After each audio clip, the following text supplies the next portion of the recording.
Hi and welcome back to The Batch Lady, where I show you how to make fast, simple homemade meals you can make in advance, put in your freezer and use whenever you want. Today we are making beef goulash, a beautiful beef stew, okay? I am going to show you how to make it in dump bag or no cook form. So everything goes in the bag, all your ingredients, you put it in the freezer. When you bring it back out, you can then decide whether you're going to cook it in the oven, you can cook it in an Instapot, you can cook it in your slow cooker. I'm going to give you all the different options of the way that you can cook this recipe, okay? So I would just say, if you're going to make one, why not double it and make two?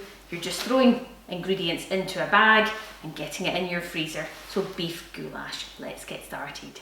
Okay, so let's get started. You are going to grab a bag. I'm using a reusable one. I've already labelled my bag with beef goulash and exactly the cooking instructions, whether I'm using a slow cooker or I'm using an Instapot, okay? You are going to add in 800 grams of diced braising beef. Okay, so the beef is in and you are now going to add in 2 tablespoons of flour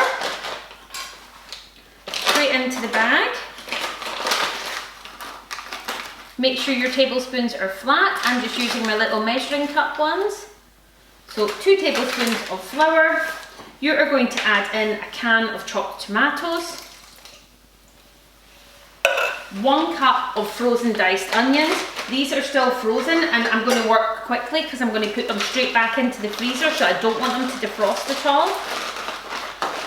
So you can use frozen. If you don't want to use frozen, you can just chop up 1 onion and get it in as well.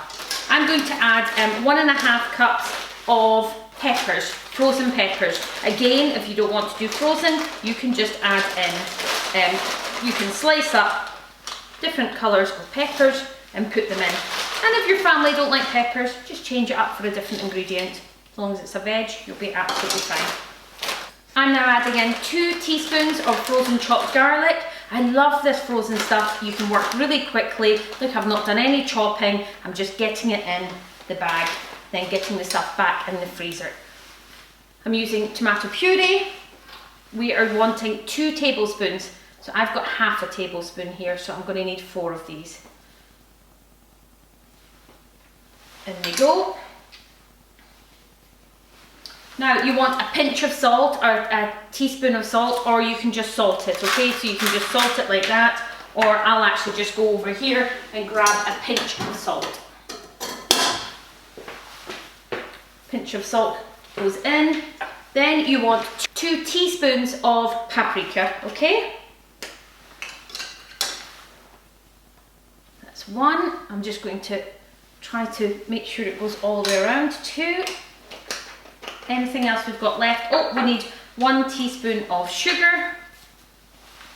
Now, let me just check my ingredients. Now, we have added everything that needs to go into the dump bag. That's it. That's all you need to pour into your slow cooker or your Instapot or into a big casserole dish. That is all you need.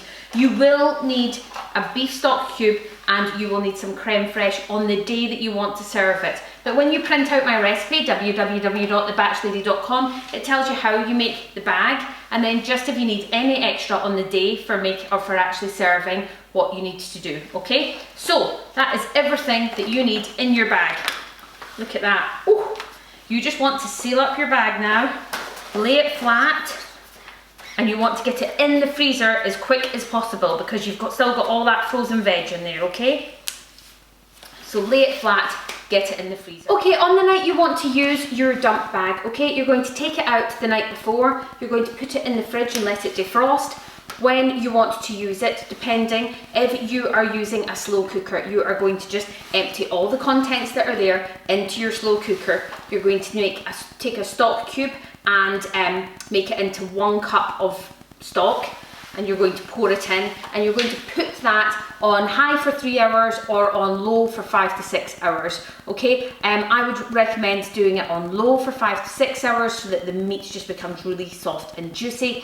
Just 15 minutes before the end, you can add in your creme fraiche, okay? If you are using the Instapot, you can just empty the contents of the bag that's defrosted into your Instapot, okay? You're going to change your valve at the back to sealing, okay? And then you are just going to press on meat or stew, press on that button.